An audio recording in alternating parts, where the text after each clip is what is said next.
बिजली महादेव कुल्लू की पौराणिक कहानी। बिजली महादेव मंदिर हिमाचल प्रदेश के कुल्लू शहर के पास व्यास और पार्वती नदियों के संगम के ऊपर एक ऊंचे पर्वत की चोटी पर स्थित है।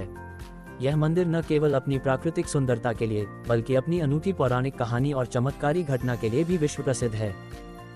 पौराणिक कथाओं के अनुसार जिस घाटी में यह मंदिर स्थित है उसे प्राचीन काल में कुलांत पीठ कहा जाता था और यह आज के कुल्लू घाटी का ही नाम था। ये स्थान अत्यंत पवित्र माना जाता है। मंदिर समुद्र तल से लगभग 2460 मीटर 8071 फीट की ऊंचाई पर है, जहां से पूरी कुल्लू घाटी का अद्भुत मनोरम दृश्य दिखाई देता है। बिजली महादेव नाम दो मुख्य शब्दों से मिलकर बना है। बिजली, जिसका अर्थ है आकाशीय बिजली या तड़ेक। महादेव, भगवान शिव का एक नाम। ये नाम मंदिर में होने वाली एक असाधारण और चमत्कारी घटना के कारण पड़ा। भगवान शिव और कुलांत दैत्य की कथा। इस मंदिर से जुड़ी सबसे प्रचलित और मुख्य कहानी कुलांत नामक दैत्य से संबंधित है। प्राचीन समय में कुल्लू घाटी में एक विशालकाय और भयानक दैत्य रहता था जिसका नाम कुलांत था। ये दैत्य बहुत शक्तिशाली था और उसने घाटी के निवासियों, ऋषि मुनियों और देवताओं को त्रस्त कर रखा था। वह अक्सर भयानक रूप धारण करके लोगों पर हमला करता था और उन्हें मार डालता था। उसके आतंक से संपूर्ण घाटी में हाहाकार मचा हुआ था। लोगों के लिए शांत और धार्मिक जीवन जीना असंभव हो गया था। जब कुलांत के अत्याचार बहुत बढ़ गए तो सभी देवता और मनुष्य अपनी रक्षा के लिए भगवान शिव की शरण में गए। भगवान शिव ने भक्तों की पुकार सुनी और कुलांत के संहार का संकल्प लिया।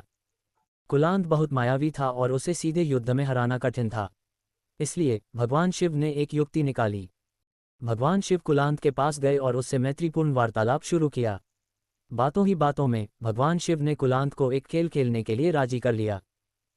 एक अन्य कथा के अनुसार भगवान शिव ने कुलांत को यह विश्वास दिलाया कि वह उस पर हमला नहीं करेंगे। तब शिव जी ने कुलांत को अपने विशाल शरीर को मोड़कर और सिकुड़कर एक विशेष आकृति बनाने के लिए कहा। भोलेनाथ की माया से अनजान कुलांत ने वैसा ही किया जैसा शिव ने कहा। जब कुलांत ने अपना शरीर मोड़ना शुरू किया तो भगवान शिव ने उसी क्षण अपने त्रिशूल से उस पर प्रहार कर दिया। त्रिशूल के प्रहार से कुलांत मारा गया और उसका विशाल शरीर धरती पर गिर गया। उसका शरीर इतना विशाल था कि वह पूरे क्षेत्र में फैल गया और एक पर्वत का रूप ले लिया। कहा जाता है कि कुलांत दैत्य का शरीर जिस स्थान पर गिरा उसी से इस कुलांत से कुल्लू घाटी का निर्माण हुआ। कुलांत का सिर जिस चोटी पर गिरा वहीं पर वर्तमान में यह मंदिर स्थापित है। भगवान शिव ने इस प्रकार इस क्षेत्र को दैत्य के आतंक से मुक्त किया और तभी से इस स्थान को कुलांत पीठ कहा जाने लगा।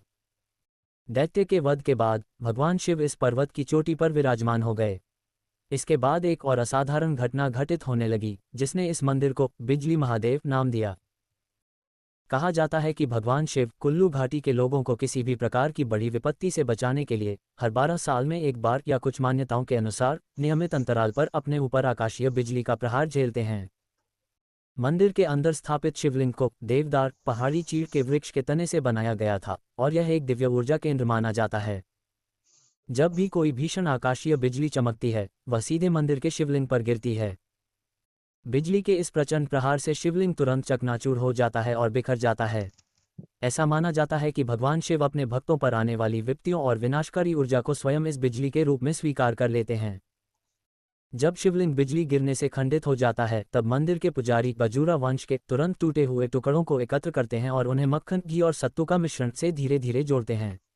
ऐसा करने से शिवलिंग फिर से स्थापित हो जाता है और अगले बिजली गिरने तक पूजा के लिए तैयार रहता है। ये प्रक्रिया इस बात का प्रतीक है कि भगवान शिव किस तरह अपने भक्तों के कष्टों को स्वयं पर ले लेते हैं और विनाश के बाद भी जीवन को पुनर्स्थापित करते हैं। मक्खन का उपयोग इसलिए किया जाता है क्योंकि यह शीतलता और प्रेम का प्रतीक है जो भगवान शिव की शांत और करुणामयी प्रकृति को दर्शाता है। आज भी मंदिर के पुजारी इस परंपरा का पालन करते हैं। हालांकि वर्तमान में शिवलिंग के पास एक त्रिशूल भी स्थापित है जो कुछ हद तक बिजली को अपनी ओर खींच लेता है, जिससे शिवलिंग को कम नुकसान होता है।